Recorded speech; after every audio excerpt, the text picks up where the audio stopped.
नमस्कार। आज सभी श्रोताओं का स्वागत है। YouTube माध्यम से हम आज जो बात करने जा रहे हैं वो फाइनेंशियल लिटरेसी की करने जा रहे हैं।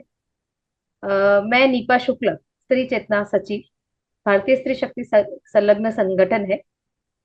भारतीय स्त्री शक्ति वो महिलाओं के लिए शिक्षा, आर्थिक स्वावलंबन, स्वास्थ्य, आत्मसम्मान, स्त्री पुरुष समानता, यह पंचसूत्री पर कार्य करता है। स्थापना काल से ही संगठन की सैद्धांतिक भूमिका भारतीय मूल चिंतन के आधार पर बनाई गई है।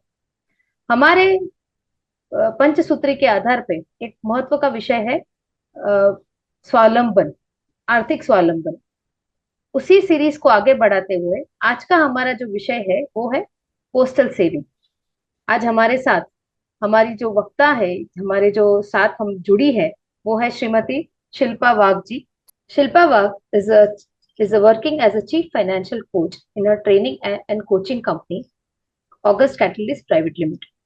She is a certified financial planner and ex-SABI registered investment advisor. She is an adjunct faculty at National Institute of Security and Mortgage. वो खूब एक्टिवली पार्टिसिपेट करती है भारतीय स्त्री शक्ति की जो हमारी लिटरेसी, फाइनेंशियल लिटरेसी के कार्यक्रम हम आयोजित करते हैं, उसमें वो खुद उनका खूब बड़ा योगदान है। आज वो हमारे साथ पोस्टल इन्वेस्टमेंट के बारे में, पोस्टल सेविंग्स के बारे में बात करने वाली है। शिल्पा जी, आपका खूब खूब स्वागत है आज के इस धन्यवाद। सेशन में। धन्यवाद। शिल्पा जी, हम सबसे बेसिक क्वेश्चन से पहले शुरू करते हैं कि क्या आप सरल शब्दों में समझा सकते हैं कि पोस्टल इन्वेस्टमेंट क्या होता है? जी नीपा जी, देखिए हम सबको पोस्ट यानी जो डाकिया हमारे पास अपने खत लेके आता है उसके बारे में तो सबको पता है। लेकिन 19th सेंचुरी के एंड में जब भी विलेजेस में और देहातों में या छोटे जो शहर होते हैं वहां पे बैंकिंग फैसिलिटी इतनी अवेलेबल नहीं थी। तो उनको फाइनेंशियल ट्रांजैक्शंस करने का कोई भी सुविधा उनको उपलब्ध नहीं थी। तो तभी गवर्नमेंट, उस टाइम की जो ब्रिटिश गवर्नमेंट थी, उन्होंने पोस्ट ऑफिस को ही एक सेविंग्स बैंक जैसे इंट्रोड्यूस किया सबके फायदे के लिए। तो वहां पे जो छोटे छोटे किसान होते थे, उनको अगर फाइनेंशियल ट्रांजैक्शंस, फाइनेंशियल कुछ इन्वेस्टमेंट्स या अपनी सेविंग्स करनी है तो उनको भी कुछ फैसिलिटी होनी चाहिए। यहाँ से पोस्ट ऑफिस सेविंग्स अकाउंट की शुरुआत हुई। और तभी सारे जो अभी हमें बैंक की तरफ से जो भी इन्वेस्टमेंट्स मिलते हैं जैसे फिक्स डिपॉजिट, रिकरिंग डिपॉजिट, ये सारी सुविधाएं वहां पे उपलब्ध होती थी। इंडिपेंडेंस के बाद में क्या हुआ, यही चीज और बढ़ाने के लिए नेशनल सेविंग्स एसोसिएशन ने और सारे स्कीम्स, जैसे हमें पता है कि नेशनल सेविंग्स सर्टिफिकेट, किसान विकास पत्र, फिर अपना सीनियर सिटीजन सेविंग स्कीम, ऐसी बहुत सारे स्कीम्स पोस्टल इन्वेस्टमेंट्स में ऐड कर दी। तो ये सारी जो चीजें हैं ना, उसे और एक नाम भी है जिसे कहते हैं स्मॉल सेविंग्स इन्वेस्टमेंट्स। अभी इसे स्मॉल सेविंग्स इन्वेस्टमेंट क्यों कहा जाता है? क्योंकि जो इंटेंशन है वो ये है कि जो हमारे छोटे इन्वेस्टर्स हैं, जो ज्यादा सेव नहीं कर पाते at the end of the month, उनके लिए भी कुछ सुविधा होनी चाहिए कि वे इन्वेस्टमेंट शुरू करें। तो पोस्टल इन्वेस्टमेंट्स की हिस्ट्री जो है वो इस तरह से आती है। थैंक यू शिल्पा जी। दूसरा मेरा सवाल ये था कि अगर एक महिला की बात की जाए तो अगर किसी एक महिला को किसी ग्रामीण क्षेत्र में या सेमी अर्बन सिटी में या अर्बन में कहीं पे भी अगर जाके अपना पोस्टल अकाउंट खुलाना है, बिकॉज पहले तो अकाउंट खुलाना पड़ेगा फिर जी। इन्वेस्टमेंट कर पाएंगे, तो वो अकाउंट खुलाने की जो बुनियादी चीजें हैं जैसे डॉक्यूमेंटेशन है या स्टार्टिंग अमाउंट कितना हो, यानी बेसिक जो अकाउंट खुलाने के लिए जो राशि होती है, और ये जी। कितना सरल है करना। क्योंकि जी। सबसे पहले तो दिक्कत ये आती है कि मेरी मानसिकता ही नहीं है कि अरे बहुत परेशानी होगी करने में। तो पहले हमें ऐसा लगता है कि हमारे श्रोता को हम बताएं कि भी ये कितना आसान है करने के लिए, और क्या क्या डॉक्यूमेंटेशन करने पड़ते हैं और क्या राशि चाहिए होगी। अगर आपके एरिया में पोस्ट ऑफिस है तो बहुत सिंपल है अपना सेविंग्स अकाउंट ओपन करना, बचत खाता ओपन करना। क्योंकि आपको जाना है पोस्ट ऑफिस में, जाते वक्त आपके साथ में लेके जाना है आपके केवाईसी डॉक्यूमेंट्स। अब कौन से डॉक्यूमेंट्स ले जाएंगे केवाईसी के लिए, जो हम हमेशा देते हैं, जैसे आधार कार्ड की और पैन कार्ड, या आपका वोटर्स कार्ड हो सकता है, आपका ड्राइविंग लाइसेंस अगर है तो वो उसका जो कॉपी होता है, ये सारी कॉपी आप लेके जाएंगे। उसको सेल्फ अटेस्ट करेंगे, मतलब अपनी सिग्नेचर उसके जेरोक्स के ऊपर आप करेंगे। और अपने साथ प्रिफरेबली आप अपने ओरिजिनल डॉक्यूमेंट्स भी अगर ले जाए, तो शायद पोस्ट ऑफिस में जो कर्मचारी होंगे वो उसको वेरीफाई करेंगे आपके जेरोक्स के साथ में। और जो भी जमा राशि आपको जमा करनी है अकाउंट ओपनिंग के लिए, तो मिनिमम जमा राशि जो है वो सिर्फ 500 रुपये की है। तो 500 रुपये अगर आपके पास है तो उसको आप सेविंग्स अकाउंट ओपन कर सकते हैं। और सेविंग्स अकाउंट इतनी अच्छी सुविधा आपको देता है, आपको चेकबुक तक वो आपको दे सकता है, आपको पासबुक मिलेगी। ओके। और अभी एडवांसमेंट्स अच्छी हुई है कि ई बैंकिंग, या हम कह सकते हैं इंटरनेट बैंकिंग की सुविधा भी पोस्ट ऑफिस सेविंग्स वालों को मिल सकती है। अगर आपको कहीं से पेंशन आ रही है, या अगर आपको छोटे छोटे अमाउंट्स की इन्वेस्टमेंट्स करनी है, जो आपको बाजू में रखने हैं पैसे किसी काम के लिए, किसी इमरजेंसी फंड के लिए, तो इन सारी चीजों के लिए आप उस सेविंग्स अकाउंट का उपयोग कर सकते हैं। तो अभी के मतलब ये जो रेट है, मैं जो भी अभी आज के सेशन में आपको इंटरेस्ट रेट बताऊंगी, वो फिक्स नहीं होते, वो हर 3 महीने में उसको रिवाइज किया जाता है, तो वो पब्लिश किए जाते हैं। तो अभी जो फिलहाल चल रहे हैं रेट, उसी के बारे में हम आज बात करेंगे। तो अगर आप सेविंग्स अकाउंट खोल रही है तो आपको 4% वार्षिक रूप से ब्याज मिल सकता है। बहुत बढ़िया। मुझे एक और थोड़ा क्लैरिटी के लिए चाहिए था कि शायद किसी लेडी काम नहीं करी तो आजकल तक क्या है कि हमारा जो रिटर्न होता है जब भरना होता है तब सबको याद होता है कि पैन बनाना है। तो अगर पैन कार्ड नहीं हुआ तो भी ये अकाउंट खुल पाएगा ना? नहीं, अभी केवाईसी के लिए पैन कार्ड होना बहुत जरूरी है, क्योंकि ये एक बहुत महत्वपूर्ण कार्ड है अपना, जो अगर आप रिटर्न फाइल करो या नहीं करो, मेरी सजेशन तो यही रहेगी कि आपके पास जैसे आपका आधार कार्ड है, वैसे आपका एक पैन कार्ड भी आपके साथ होना ही चाहिए। बहुत बढ़िया। एक और क्वेश्चन था कि महिलाओं के लिए पोस्टल डिपार्टमेंट के द्वारा कैसे विभिन्न कार्यक्रम चलाए जाते हैं? डिफरेंट इन्वेस्टमेंट ऑप्शंस महिलाओं के लिए क्या है उपलब्ध है और जी। कैसे अच्छे हैं दूसरी संस्थाओं से? How they are better than other investment जी। अपॉर्चुनिटीज? जी।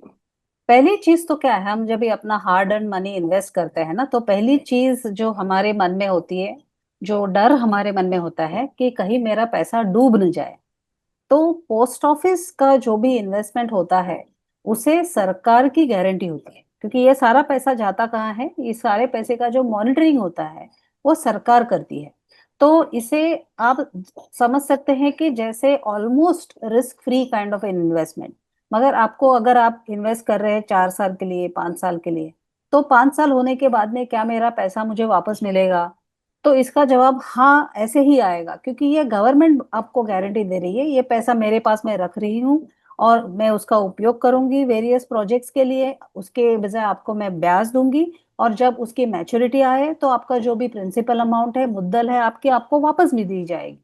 तो ये एक बहुत बड़ी चीज है पोस्टल इन्वेस्टमेंट्स के लिए। तो जो भी अपने पैसे के बारे में कोई भी जोखिम उठाना नहीं चाहते, तो उनके लिए पोस्ट ऑफिस इन्वेस्टमेंट्स ये बहुत ही ज्यादा उपयुक्त हो सकता है। दूसरी चीज जो मैं हाईलाइट करना चाहूंगी यहाँ पे, पोस्टल में महिलाओं के लिए और बाकी सब लोगों के लिए दो अलग अलग टाइप के इन्वेस्टमेंट्स हम लोग उसको क्लासिफाई कर सकते हैं, ग्रुप कर सकते हैं। एक होते हैं इन्वेस्टमेंट्स जो शॉर्ट टर्म होते हैं, जैसे 5 साल तक। और दूसरे इन्वेस्टमेंट जो है वो लंबी समय के लिए पैसा निवेश करने वाले होते हैं। एग्जाम्पल मैं बताती हूँ आपको। एक एग्जाम्पल मैं दूंगी, अपने सब ने नाम सुना होगा, नेशनल सेविंग सर्टिफिकेट। तो बहुत सारे लोग पोस्ट में जाके नेशनल सेविंग सर्टिफिकेट में पैसा निवेश करते हैं। ओके। तो अभी ये जो इन्वेस्टमेंट है, ये 5 साल की इन्वेस्टमेंट होती है। तो आज अगर मैंने पैसे डाले 2025 में, तो 2030 में मुझे मैच्योरिटी होके ये पैसे मेरे हाथ में वापस आएंगे। ठीक है, तो ये हो गया 5 साल वाली इन्वेस्टमेंट का एग्जाम्पल। दूसरा उदाहरण मैं देना चाहूंगी लॉन्ग टर्म के लिए। जैसे बहुत फेमस इन्वेस्टमेंट है पब्लिक प्रोविडेंट फंड। ठीक है, तो ये बहुत सारे लोगों को पता है कि पब्लिक प्रोविडेंट फंड होता है। तो ये 15 साल के लिए ये इन्वेस्टमेंट चलती है। ठीक है, तो ये लॉन्ग टर्म है। तो ये जो शॉर्ट टर्म और लॉन्ग टर्म इन्वेस्टमेंट्स है, वो अपनी अपनी जरूरत के हिसाब से हमें सोचकर इनमें पैसा डालना है। तो कैसे सोचना है? जैसे अभी ऑप्शंस क्या है, पहले तो देखते हैं कि बहुत अलग अलग ऑप्शंस क्या है इन्वेस्टमेंट्स की पोस्टल में। तो मैं शुरुआत करूंगी, जैसे अपने बैंक में फिक्स डिपॉजिट्स होते हैं, वैसे ही पोस्टल में होते हैं टाइम डिपॉजिट्स। तो 1 साल से लेके 5 साल तक, मतलब 1 साल, 2 साल, 3 साल, 4 साल और 5 साल के टाइम डिपॉजिट्स आप रख सकते हैं। तो एक लमसम मुद्दल मैंने इन्वेस्ट की, और वो मुझे 1 साल के बाद में, अगर मैंने डाला है तो 1 साल के बाद मिलेगी, 2 साल में डाला है तो 2 साल के बाद मिलेगी। तो जैसा आपका ड्यूरेशन है उसके हिसाब से 6.9% से लेके 7.5% को, ये रेंज में आपका ब्याज मिलेगा। ठीक है, और ये क्वार्टरली कंपाउंडिंग बोलते हैं, पैसा ये ब्याज होता है। तो आप जितना चाहे उसमें इन्वेस्ट कर सकते हैं। मिनिमम इन्वेस्टमेंट होती है आपकी 1,000 रुपीज, 1,000 रुपये अगर आपके पास है। आप जैसे एफडी बात करें ना, जैसे एफडी जैसे टाइम डिपॉजिट वैसे होता है। अगर आप मुझे कहें कि नहीं, मुझे मेरे पास अभी सिर्फ 500 रुपया हर महीना में इन्वेस्ट करना चाहते हैं, मुझे ऐसी स्कीम चाहिए जो मैं हर महीना 500 500 500 रुपए में इन्वेस्ट कर सकूं। ठीक है, तो उसके लिए मेरे पास ऑप्शन है जिसे कहते हैं रिकरिंग डिपॉजिट। इसका टेन्योर भी 5 साल का होता है, तो 5 साल में उसकी मैच्योरिटी आ जाती है। तो अभी 6.7% का उसका इंटरेस्ट रेट है, जो एवरी क्वार्टरली हमें मिल जाता है। तो इसके आरडी बोलते हैं, रिकरिंग डिपॉजिट। ठीक है, तो ये हो गए शॉर्ट टर्म। इनका कोई अपर लिमिट नहीं है, आप जितना चाहे उसमें पैसा डाल सकते हैं। वो 500 रुपया मिनिमम होता है आरडी में, 1,000 रुपया मिनिमम होता है टाइम डिपॉजिट में। अभी थोड़े दूसरे टाइप के निवेश के पास आते हैं जो हमें पोस्टल में अवेलेबल है। हम सब ने सुना है कि जो अपना ओल्ड टैक्स रेजिम था, जहाँ पे अभी जो जो श्रोता सुन रहे हैं उनके लिए हमको सबको पता है कि अभी दो रेजिम्स चल रहे हैं, एक ओल्ड टैक्स रेजिम, एक न्यू टैक्स रेजिम। मतलब न्यू टैक्स स्लैब्स दिए गए हैं और कोई पुराने टैक्स स्लैब्स है। पुराने टैक्स स्लैब्स को जो फॉलो कर रहे हैं उनको एक बेनिफिट दिया जाता है, जिसमें अगर आप किसी भी इन्वेस्टमेंट में निवेश करेंगे तो आपको 1.5 लाख तक सुविधा दी जाएगी टैक्सेशन में, जिसे एटीसी बेनिफिट कहा जाता है।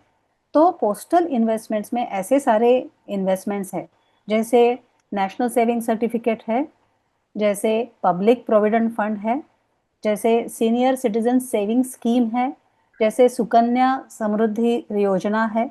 अगर इन इन इन योजनाओं में आप इन्वेस्ट करते हैं तो आपको 1.5 लाख रुपए तक आपका जो टैक्सेबल इनकम है उसमें आपको डिडक्शंस आप क्लेम कर सकते हो। तो ये और एक बेनिफिट है, और ये बहुत ही इम्पोर्टेंट है लोगों के लिए, क्योंकि टैक्स बचाने के लिए ये बहुत अच्छा तरीका है।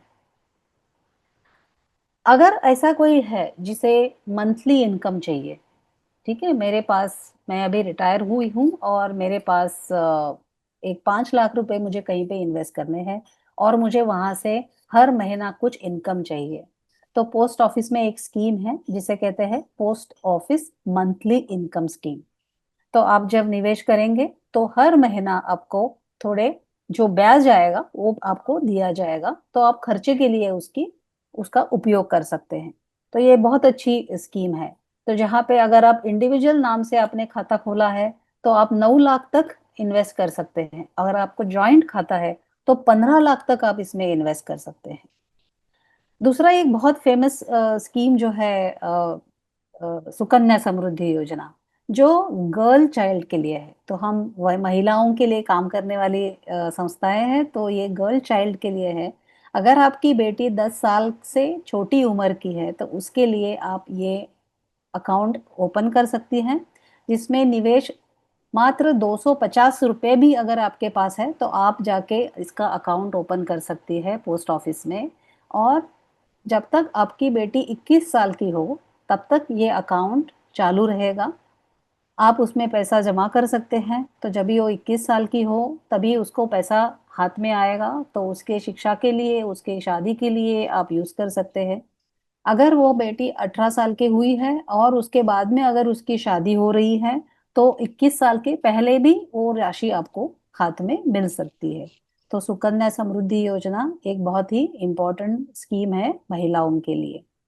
और जो बुजुर्ग महिलाएं हैं, जब ये अभी रिटायर हो रही हैं और रिटायर हुई हैं, उनके लिए तो बहुत फेमस स्कीम जो है सीनियर सिटीजन सेविंग स्कीम। ये स्कीम बहुत ही अच्छी स्कीम है बुजुर्गों के लिए, 60 साल के ऊपर के लोगों के लिए। यहाँ पे वो 15 लाख इंडिविजुअल अकाउंट अगर होल्डिंग है तो 15 लाख तक निवेश कर सकते हैं। अगर आपका जॉइंट अकाउंट है, आपको और आपके वाइफ का या आपके हस्बैंड के साथ में आपका जॉइंट अकाउंट है, तो 30 लाख तक भी आप उसमें जमा कर सकते हैं। और सुकन्या समृद्धि और सीनियर सिटीजन सेविंग स्कीम, ये दो स्कीम जो है वो बहुत ही स्पेशल स्कीम है, क्योंकि उनका जो रेट है, रेट ऑफ इंटरेस्ट 8.2% है।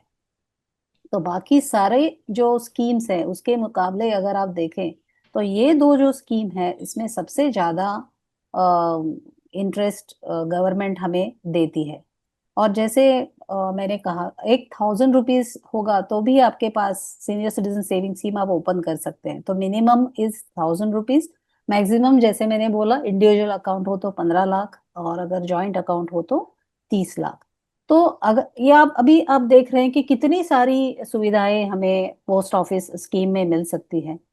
किसान विकास पत्र का भी मैं जिक्र करना चाहूंगी यहाँ पे। ये एक ऐसी स्कीम है जहाँ पे आप 1,000 रुपया से इन्वेस्ट करेंगे तो आपको 7.5% का इंटरेस्ट रेट मिलेगा। अगर मैंने 1,000 रुपया आज डाला तो मेरे 9 साल और 7 महीने के बाद में मुझे 2,000 रुपये मिलेंगे। मतलब जो पैसा आप आज इन्वेस्ट करेंगे उसका डबल होके आपको 9.5 साल में हाथ में वापस पैसा आ जाएगा। तो ऐसी कई सारी स्कीम्स हमें पोस्ट ऑफिस देता है। अब कौन सी स्कीम सिलेक्ट करें? ठीक है, अभी आप मुझे बताओगे कि इतनी सारी स्कीम्स है तो मैं सिलेक्ट कैसे करूं? तो आपका जो टाइम होराइजन है, इन्वेस्टमेंट का टाइम होराइजन है, उसके हिसाब से आप निवेश कर सकते हैं। Thank you Shilpa ji, it was इतना बढ़िया आपने समझाया और कितना डिटेल में आपने बताया है कि हमारे श्रोताओं को सही में बहुत ही अच्छा लगेगा ये सुन के। एक दूसरा क्वेश्चन था मेरा कि बचत और निवेश के मामले में महिलाएं क्या सबसे बड़ी गलती करती है, यानी उनके वो और डाकघर योजनाएं जो है उसमें किस तरह से उनको मदद मिलेगी कि भाई, जैसे अगर बात की जाए कि भाई फाइनेंशियल बात जब आती है ना तो महिलाएं थोड़ा शाई आउट करती हैं कि अरे हाँ, घर के है ना, मेरे हस्बैंड है ना, या मेरे फादर है ना, या घर के बड़े हैं ना, वो डिसाइड करेंगे। मैं कमा रही हूँ, मेरे पैसे मुझे मिल रहे हैं, ठीक है, बाकी इन्वेस्टमेंट का काम होता है वो घर के पुरुष देखते हैं। तो महिलाओं को क्या करना चाहिए इसके बारे में, और वो कहाँ पे, where do they lack, where do they are not able to take, कहाँ पे वो अपना डिसीजन नहीं ले पाते? आ, थोड़ा डर होता है कि कहीं मेरा पैसा डूब गया तो लोग क्या कहेंगे। ठीक है, तो पहले तो मेरा ये सुझाव रहेगा कि डर से तो निकालना है मन को, मन से डर को निकालना है। ओके, और ये कैसे निकालेंगे? तो एक ही रास्ता है डर को निकालने का, एजुकेशन। ठीक है, तो आप ज्यादा से ज्यादा फाइनेंशियल मैटर्स को पढ़े। उसमें अगर हमारे पास अभी यूट्यूब है तो इतने सारे इंफॉर्मेशन हमें यहाँ पे अवेलेबल होते हैं।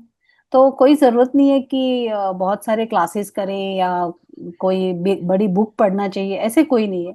इतने सारे लोग हैं जो हमें इसके बारे में बात कर सकते हैं। तो ये तो करना ही है, पहले तो एजुकेशन, और वही प्रयास हमारा चल रहा है। ये सारे जो वीडियोस बनाए जा रहे हैं, यही प्रयास चल रहा है कि महिलाओं को ज्यादा से ज्यादा अपने पैसों के बारे में सजग करें। दूसरी चीज ये है कि महिलाओं की एक खासियत है, वो परिवार में खुद को सबसे लास्ट रखती हैं। हम्म? तो अगर आप पैसा कमा रही हैं तो पहली चीज ये करनी है कि मुझे ठान लेना है कि अगर मैं 10,000 रुपया कमा रही हूँ तो इसमें से 10% जो है ना वो मेरा सेविंग्स के लिए है। और आज अगर मेरी पगार होके मेरे हाथ में 10,000 रुपये आए हैं, पहली चीज करनी है 1,000 रुपया बाजू में निकाल के रखना है और बाकी के जो 9,000 है वो खर्चे में देने हैं। ठीक है। अगर ये करेंगे तो एक डिसिप्लिन आ जाती है हमें कि नहीं, अभी पहला इनकम में से पहले सेविंग्स के लिए जो है वो निकलेगा, बाकी सारा बाद में खर्च के लिए जाएगा। और ये जो 1,000 रुपीज आपके पास आएंगे, तो मैंने अभी आपको बोला कि पोस्टल स्कीम्स इतनी अच्छी हैं, अगर आपके पास 1,000 रुपीज है तो आप 2 RD शुरू कर सकते हैं पोस्ट ऑफिस में, एक टाइम डिपॉजिट शुरू कर सकती हैं पोस्ट ऑफिस में, नेशनल सेविंग सर्टिफिकेट ले सकती हैं। ठीक है। तो ये जो डिसिप्लिन है ना, ये आपको अपने जीवन में लाना है। शिल्पा जी, आपने सही बताया। हम भारतीय स्त्री शक्ति के द्वारा भी काफी सारे फाइनेंशियल लिटरेसी के हमने यूट्यूब वीडियोस बनाए हैं। तो सही में हम खुद ही इस तरह काम कर रहे हैं। एक आखिरी सवाल था मेरा कि आप किस तरह महिलाओं को प्रोत्साहित करना चाहेंगी? आपका अंतिम संदेश क्या होगा ये यात्रा शुरू करने के लिए, एक फाइनेंशियल इंडिपेंडेंट लेडी बनने के लिए? जैसे मैं अर्न कर रही हूँ पर मैं इन्वेस्ट नहीं कर रही हूँ, तो आप महिलाओं को किस तरह प्रोत्साहित करना चाहती है कि भाई आपको इन्वेस्टमेंट करना चाहिए? जी, एक बात तो हम सब ने समझनी चाहिए कि पैसा अगर निवेश नहीं करेंगे तो पैसा अपनी वैल्यू खो देगा। क्योंकि इन्फ्लेशन जो है वो उसकी वैल्यू को खत्म कर देगा। जैसे 5 साल पहले अगर आपके पास 1,000 रुपया होता, तो आप जितनी चीजें खरीद पाती उतनी चीजें आज खरीद नहीं पाएंगे, उससे कई ज्यादा कम आपको परचेजिंग, तो परचेजिंग पावर जो जिसे कहा जाता है ना, purchasing power of the rupee, जो कम होचे जाएगी। तो अगर आपने 1,000 रुपये लिए और आपने पर्स में रख दिए, तो 5 साल के बाद में वो 1,000 नहीं रहेंगे, उसकी वैल्यू 700 या 800 रुपये रह जाएगी। तो हमें ये नहीं करना है, पहली चीज तो वो है। तो आपको निवेश करना है, और निवेश करते हुए जैसे मैंने कहा, पहले निवेश बाद में खर्चा। तो जो भी आपके पैसे आएंगे, पहले आपको पैसा बाजू में करना है कि ये मेरे निवेश के लिए पैसे हैं, फिर खर्चे की तरफ जाएंगे। तीसरी बात, एक आपको किटी बनानी है जिसे इमरजेंसी किटी कहते हैं। क्या होता है, सारे लोग पैसा इकट्ठा करने लग जाते हैं, बचत करने लग जाते हैं, और अनफॉर्चुनेटली कुछ ऐसे सरकमस्टांसिस हो जाते हैं कि सडनली पैसे की जरूरत आ जाती है। तो सारे अपने एफडी, सारे जो भी इन्वेस्टमेंट है उससे बेच बाच के उस प्रॉब्लम को सॉल्व किया जाता है। तो इसमें होता क्या है, फाइनेंशियली पूरा केओस हो जाता है, पूरा कोलैप्स हो जाता है, जो भी से हम लोगों ने सेव किया पूरा चला गया। तो ये अवॉइड करने के लिए क्या करना चाहिए, एक इमरजेंसी किटी को तैयार करके रखना है। आपका जो भी फाइनेंशियल लेवल है उसके हिसाब से 10,000 हो, 25,000 हो, 50,000, 1 लाख, जो भी आपका फाइनेंशियल पोजीशन है उसके हिसाब से एक अमाउंट इमरजेंसी किटी करके बाजू में रखनी है। ये जब भी हो जाता है ना, तो आपको पता है अगर पैसे की जरूरत पड़ी तो मुझे इसको हाथ लगाना है, बाकी मेरे इन्वेस्टमेंट को हाथ नहीं लगाना है। फिर तीसरी चीज आपको जो करनी है वो है, आपको एक लिस्ट करनी है कि मैं निवेश क्यों कर रही हूँ। ओके। मैंने अभी आपको बोला कि इतने सारे पोस्टल इन्वेस्टमेंट्स हैं, जो 3 साल से है, 1 साल का है, 5 साल का है, 15 साल का है। तो मैं इसमें इन्वेस्ट क्यों कर रही हूँ? अगर मैं पीपीएफ में इन्वेस्ट कर रही हूँ जो 15 साल का है, तो इसको गोल क्या है? तो इसका गोल हो सकता है कि मैं मेरे रिटायरमेंट के लिए मैं इसमें पैसा निवेश कर रही हूँ। ठीक है। तो अभी मैं 40 साल की हूँ, तो अभी 55 साल में मुझे ये पैसा मिलेगा हाथ में, जब भी मैं रिटायरमेंट के नजदीक हूँ। ठीक है। अगर मैं 3 साल का टाइम डिपॉजिट में इन्वेस्ट कर रही हूँ, तो क्यों कर रही हूँ? शायद मुझे 3 साल के बाद में कुछ गाड़ी लेनी है, स्कूटर खरीदनी है, या मुझे कुछ स्मॉल बिजनेस शुरू करना है जिसके लिए मुझे कुछ मशीन की जरूरत पड़ सकती है। ठीक है। तो मुझे पैसे लगेंगे, तो ये 3 साल का एफडी उसके लिए है। तो ऐसे सोचकर अगर आप आपका गोल और आपकी इन्वेस्टमेंट इसको एक मैच कर ले, तो इसमें दो चीजें होती है। एक तो क्लैरिटी आ जाती है कि कौन सा पैसा किस चीज के लिए इन्वेस्ट किया गया है, और डिसिप्लिन भी आ जाता है। ठीक है। तो ये सारी चीजें अगर हमारी महिलाएं करें, तो मुझे लगता है कि फाइनेंशियल जर्नी में उनको काफी फायदा हो सकता है। शिल्पा जी, थैंक यू सो मच। आपने इतनी बढ़िया से आज सब कुछ समझाया। पोस्टल इन्वेस्टमेंट के जो मिथ्स थे कि भाई postal investment is an old school type of investment, इसको आपने एकदम से क्लियर किया। इनफैक्ट मेरा खुद का भी काफी सारा मिथ यहाँ पे क्लियर हुआ। और पोस्टल इन्वेस्टमेंट कितना बढ़िया है, कितना सिक्योर है, महिलाओं के लिए क्या क्या अलग अलग स्कीम्स उपलब्ध है, जैसे long term investment, short term investment, हर ओकेजन, हर मौके के लिए, यानी right way of investing your money after the hard hard work that you done, उसका एक राइट एग्जाम्पल है। और अगर जिस तरह से आपने सब बताया कि अगर हम डिसिप्लिन मेंटेन करें इन्वेस्टमेंट का भी, हम जीवन में डिसिप्लिन तो रखते ही हैं, पर अगर इन्वेस्टमेंट का भी डिसिप्लिन मेंटेन करें तो हम अपना जीवन कितना आराम से और सुखमय कर सकते हैं। हमारी हर जरूरत पे हमारे पास पैसे हाथ में होंगे। जैसे इन रिटायरमेंट के वक्त भी अगर जैसे किटी बनाई है, आपने जैसे बताया कि भी हम किटी बनाए, और रिटायरमेंट के बाद, बिकॉज अभी तो पेंशन स्कीम्स रही नहीं है गवर्नमेंट की, और काफी प्राइवेट कंपनीज में भी पेंशन नहीं देते हैं, तो अगर पोस्टल में इन्वेस्ट किया है तो रिटायरमेंट के बाद भी पैसे मिलेंगे, तो your life is definitely secured. And finance is something very important in life. हमारे पास अगर पैसा नहीं होता है तो एक इनसिक्योरिटी रहती है, एक एक डर बना रहता है कि कैसे करेंगे, क्या करेंगे। आज परिवार में भी बच्चों की रिक्वायरमेंट होती है, तो हमें ऐसा है कि हमने अगर ठीक से इन्वेस्ट किया तो हर जरूरत के लिए हमारे पास पैसा हमारे हाथ में होगा। शिल्पा जी, आपका खूब खूब धन्यवाद। भारतीय स्त्री शक्ति के द्वारा हम आपका खूब अभिनंदन और धन्यवाद कर रहे हैं कि आज आपने समय निकाल के हमारे श्रोताओं के लिए आज ये बढ़िया सा सेशन दिया। Thank you again from on behalf of भारतीय स्त्री शक्ति। नमस्कार। नमस्कार, थैंक यू।